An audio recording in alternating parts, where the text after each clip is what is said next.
Friends, अब हम organic chemistry की ईथर और एपॉक्साइड टॉपिक पढ़ते हैं।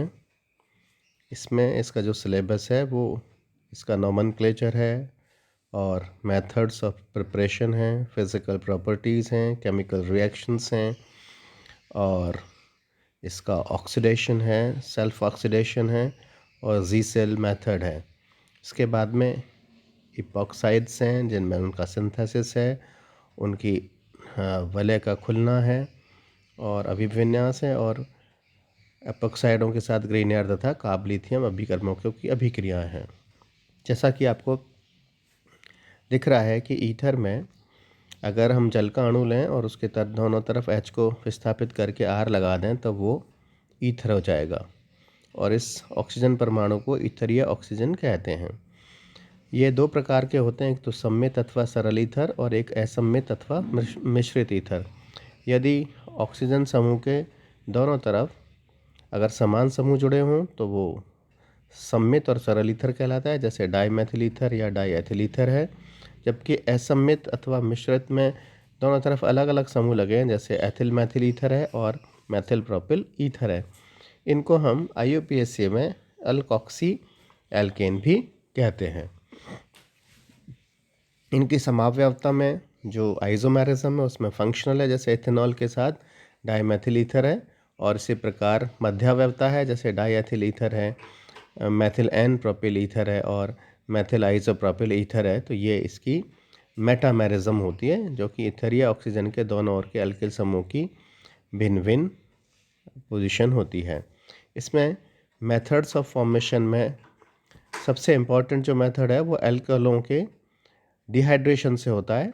शांत सल्फ्यूरिक एसिड की प्रेजेंस में कराया जाता है और इस प्रकार डाईएथिल ईथर बन जाता है और यह अभिक्रिया SN1 और SN2 दोनों क्रियाविधियों द्वारा संपन्न होती है। इसी प्रकार अगर गर्म उत्प्रेरक जैसे एल्यूमिना या एल्यूमिनियम सल्फेट की प्रेजेंस में अल्कोहल के वाष्प को गुजारते हैं तो भी डाईएथिल ईथर बन जाता है और ये इसका इंडस्ट्रियल प्रोडक्शन की मेथड है। इसके बाद में जो दूसरी इम्पॉर्टेंट मेथड है वो है विलियमसन सिंथेसिस। ईथर को प्रयोगशाला में बनाने के लिए ये इम्पॉर्टेंट मेथड है। इसमें अल्किल हैलाइडों को सोडियम एल्कोक्साइड के साथ अभिक्रिया कराई जाती है और इस प्रकार डाई एथिल ईथर बनते हैं। इसी प्रकार एल्कोक्सी मर्क्यूरेशन और डीमर्क्यूरेशन से भी हमें ईथर प्राप्त हो जाती है। इसके बाद में अगर हम इथेनॉल को CH2N2 के साथ में डाईइसोमेथेन के साथ में गर्म करते हैं तो भी एथिल मीथिल ईथर बन जाता है। पांचवी जो मेथड है वो है अगर हम एल्किल हैलाइड के साथ शुष्क जो ड्राई सिल्वर ऑक्साइड की रिएक्शन करा दें तो हमें ईथर प्राप्त हो जाते हैं, जैसा कि रिएक्शन में दिख रहा है। इसी प्रकार अगर हैलोजनीकृत ईथर की ग्रिग्नार रिएजेंट से रिएक्शन करा देते हैं तो भी ये हमको ईथर प्राप्त हो जाते हैं। अब इसकी फ़िज़िकल प्रॉपर्टीज़ पढ़ लेते हैं। इसमें जो बॉन्ड एंगल है वो 180 का नहीं होता है। इसमें कुछ डायपोल मोमेंट भी होता है और ये वेपराइज्ड लिक्विड होते हैं। इनकी वाष्प अत्यंत ज्वलनशील होती है और इनकी जो अल्प ध्रुवता का ईथर के क्वथनांकों पर कोई ज़्यादा प्रभाव नहीं पड़ता है। इनके क्वथनांक समावयवी अल्कोहलों से बहुत कम होते हैं, क्योंकि अल्कोहलों में हाइड्रोजन बॉन्ड होता है जबकि इसमें ईथर में नहीं होता। तो इनके क्वथनांकों की तुलना अल्कोहल से करने पर इनके क्वथनांक बहुत कम होते हैं और यहाँ पर लगभग इनके क्वथनांक जो है एल्केन के समान ही होते हैं। और इनकी जो वेपर्स हैं वो एनेस्थेटिक होती हैं और सर्जरी में भी यूज़ करी जाती हैं। ईथर वाटर में बहुत ही कम सोल्यूबल होते हैं, लेकिन अल्कोहल में सोल्यूबल होते हैं और अल्कोहल्स की प्रेजेंस में इनकी जो सोल्यूबिलिटी है वो बढ़ जाती है। तो ईथर पानी में क्यों नहीं घुलते हैं, इसका कारण होता है कि ये पानी के साथ हाइड्रोजन बॉन्ड नहीं बनाते हैं, जबकि अल्कोहल पानी में घुल जाते हैं क्योंकि वो हाइड्रोजन बॉन्ड बना लेते हैं। अब हम ईथर्स की केमिकल रिएक्शंस देख लेते हैं।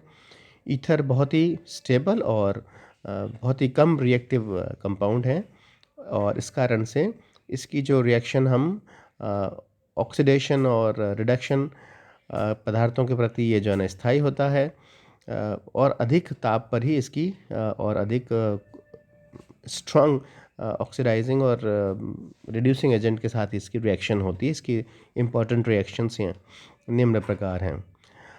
HCl, HBr और H2SO4 जैसे स्ट्रॉन्ग एसिड के साथ मिलकर ये ऑक्सोनियम लवण बना देते हैं और इस प्रकार ये ब्रनस्टैंड और लाउरी बेस की भांति व्यवहार करता है। इसमें ऑक्सीनियम लवण बन जाते हैं और बोरोन ट्राइफ्लोराइड ईथरेट के साथ रिएक्शन करके या BF3 के साथ रिएक्शन करके ये मध्यवर्ती स्पीशीज़ बनती है और तृतीय ऑक्सोनियम लवण बना लेता है। इसके बाद में डाईएथिल ईथर की हम अगर डाइल्यूट H2SO4 से रिएक्शन कराते हैं तो ये इथेनॉल बन जाता है। सांद्र H2SO4 के साथ गर्म करने पर ये एल्किल हाइड्रोजन सल्फेट बनाते हैं, जो कि अपघटित होकर एल्कीन मुक्त कर देता है। इसके बाद में ईथर बंध का विदलन जो है क्लीवेज ऑफ इथरल बॉन्ड ये HBr HCl के साथ अगर गर्म करते हैं तो यहाँ पर ये एल्किल हैलाइड बना लेते हैं। उच्च ताप पर अल्कोहल HI के साथ अभिक्रिया करके एल्किल हैलाइड में परिवर्तित हो जाता है। ईथर का इस प्रकार से विघटित होकर एल्किल आयोडाइड बनाना बहुत इम्पॉर्टेंट है और इसकी सहायता से मेथॉक्सी व एथॉक्सी समूह का परिमापन किया जाता है। परिमापन की विधि जी-सेल मेथड कहलाता है। हैलोजनों के साथ अभिक्रिया करके डाईएथिल ईथर ऑक्सीजन स्थित हाइड्रोजन परमाणु शीघ्रता से प्रतिस्थापित हैलोजन द्वारा प्रतिस्थापित हो जाता है और सूर्य के प्रकाश में संपूर्ण प्रतिस्थापन हो जाता है और पर क्लोरो ईथर बनते हैं। ये अभिक्रियाएं मुक्त मूलक क्रियाविधि से संपन्न होती हैं। निर्जलीय ZnCl2 मतलब और AlCl3 की उपस्थिति में जब ईथर को अम्ल क्लोराइडों के साथ हम गर्म करते हैं तो एस्टर बनते हैं। इसी प्रकार उच्च ताप व दाब पर BF3 उत्प्रेरक की उपस्थिति में ईथर मोनोऑक्साइड से क्रिया करके एस्टर की प्राप्ति होती है। ये अत्यंत, जैसा कि पहले बताया, ज्वलनशील भी होते हैं और वाष्पशील भी होते हैं और तुरंत इसकी जो है ना वेपर्स तुरंत आग पकड़ लेती है और यहाँ पर ऑक्सीजन की उपस्थिति में ईथर एल्केनों की भांति चलकर कार्बन डाइऑक्साइड व जल बनाते हैं। प्रबल ऑक्सीकारकों के साथ ईथरों को एल्डिहाइड और फिर अम्लों में ऑक्सीकृत किया जा सकता है, जैसा कि रिएक्शन में दिख रहा है। यदि ईथर की वाष्प को गर्म एल्यूमिना के ऊपर प्रवाहित करें तो इसका निर्जलीकरण हो जाता है और एल्कीनें बनती हैं। ये इसकी बहुत इंपॉर्टेंट रिएक्शन है स्वतः ऑक्सीकरण। रोशनी तथा वायु में खुलासरण धीरे धीरे ऑक्सीकृत होकर अस्थायी परऑक्साइड में परिवर्तित हो जाते हैं। ये बहुत ही डेंजरस यौगिक होते हैं। अगर परऑक्साइड ईथर में यदि थोड़ी मात्रा में भी प्रेजेंट होते हैं तो अगर प्रयोग करते समय लैब में एक्सप्लोजन हो सकता है। तो इसका परीक्षण करने से पहले देख लेते हैं कि ईथर में कोई परऑक्साइड तो नहीं है। इसके लिए ईथर में फेरस अमोनियम सल्फेट व पोटेशियम थायोसाइनेट विलयन डाल देते हैं और ये जो गहरा रंग उत्पन्न करता है। यदि परऑक्साइड उपस्थित होता है तो उसको लिए दूर करने के लिए सांद्र H2SO4 के साथ अगर हम डिस्टिलेशन करा देते हैं या फेरस आयन के साथ अभिकृत करा के, जिसमें परऑक्साइड क्रम से ऑक्सीकृत हो जाते हैं और ईथर में इस प्रकार के ऑक्साइड ना बने, परऑक्साइड ना बने, इसकी स्थिति से बचने के लिए ईथर में थोड़ा सा क्यूप्रस ऑक्साइड मिला देते हैं। तो ये सवाल आता है कि ईथर में क्यूप्रस ऑक्साइड क्यों मिलाते हैं?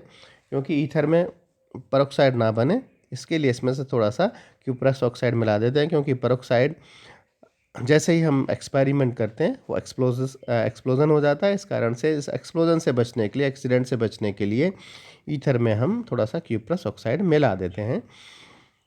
अब हम पढ़ लेते हैं जी-सेल की विधि। यदि किसी कार्बनिक अणु में अल्कोहल समूह को ज्ञात करना है तो उसको पदार्थ की एक निश्चित मात्रा में हाइड्रोजन आयोडाइड से रिएक्शन करा देते हैं, अधिकता के साथ हैं।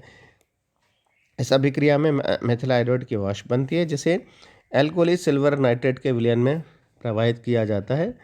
बने हुए विलयन के आयोडाइड के अवक्षेप को छानकर धोकर सुखा लेते हैं और उसे तौलकर उस भार के आधार पर कार्बनिक अणु में विद्यमान मेथोक्सी समूह का परिकलन कर लेते हैं। जैसा कि रिएक्शन में दिख रहा है, हम ईथर को HI के साथ रिएक्शन कराया, OH बन गया। ये फिनॉल बन गया। फिर इसके बाद में जो आयोडाइड बना उसकी AgNO3 से रिएक्शन करा ली और AgI प्रेसिपिटेट हो गया और इस प्रकार इसको क्या धोकर सुखा लेते हैं, छान लेते हैं, धोकर सुखा लेते हैं और उसे तौलने के बाद में हम इसको करने के बाद में मेथॉक्सी समूह का परिकलन कर सकते हैं। ईथर में जो सबसे इम्पॉर्टेंट कंपाउंड है वो डाईएथिल ईथर है, इसे ईथर के नाम से भी जानते हैं। इसका सबसे इम्पॉर्टेंट जो यूज़ है वो है, एक तो विलायक के रूप में सॉल्वेंट के फॉर्म में बहुत काम आता है, एंटीसेप्टिक और एनेस्थेटिक के फॉर्म में काम आता है, रेफ्रिजरेशन में काम में आता है, कई सिंथेसिस में काम में आता है, वुड्स रिएक्शन में काम में आता है, ग्रिग्नार एजेंट बनाने में काम में आता है और अल्कोहल के साथ मिलकर ये नेट्रालाइट नाम का एक सॉल्वेंट बनाता है जो कि पेट्रोल के स्थान पर इसका काम आता है, परफ्यूम्स में काम आता है। तो इसके ईथर के बहुत सारे यूजेस हैं। इसके बाद में एपॉक्साइड्स आते हैं और इसमें सबसे जो इम्पोर्टेंट एपॉक्साइड है या सबसे सरलतम है वो है इथिलीन ऑक्साइड। इथिलीन ऑक्साइड का एपॉक्सीकरण द्वारा संश्लेषण किया जा सकता है। एल्कीन को कार्बनिक परऑक्सी अम्ल के साथ रिएक्शन करने पर एक एपॉक्साइड बन जाता है। इसके बाद में इसकी रिएक्शन है एपॉक्साइड की, ये अम्ल उत्प्रेरण से वलय का खुल जाना है। जैसे अम्ल उत्प्रेरक इसमें काम में लेते हैं तो इसमें ग्लाइकॉल बन जाता है, जबकि रिएक्शन इसकी मैकेनिज्म इसकी दिखाई हुई है। इसके बाद में अगर क्षार उत्प्रेरक द्वारा वलय का खुलना है तो C2H5OH C2H5O Na की प्रेजेंस में हम इसका जब इसकी रिएक्शन कराते हैं तो इस प्रकार से प्रबल न्यूक्लियोफाइल के साथ एपॉक्साइडों की वलय क्षार उत्प्रेरक की उपस्थिति में भी खुल जाती है और इस प्रकार की अभिक्रिया में प्रबल वलय तनाव के कारण एपॉक्साइडों में संपन्न हो जाती है। ईथर इस प्रकार की अभिक्रिया नहीं दर्शाते हैं। अल्कोहली विलयन में सोडियम अल्कोहल के साथ एथिलीन ऑक्साइड एल्कोक्सी ग्लाइकॉल बनाता है, जैसा कि आपको रिएक्शन में दिख रहा है। तो इस प्रकार हम इपॉक्साइड्स को भी क्षार और अम्ल उत्प्रेरण द्वारा इसकी वलय को खुलना बता सकते हैं। Thank you.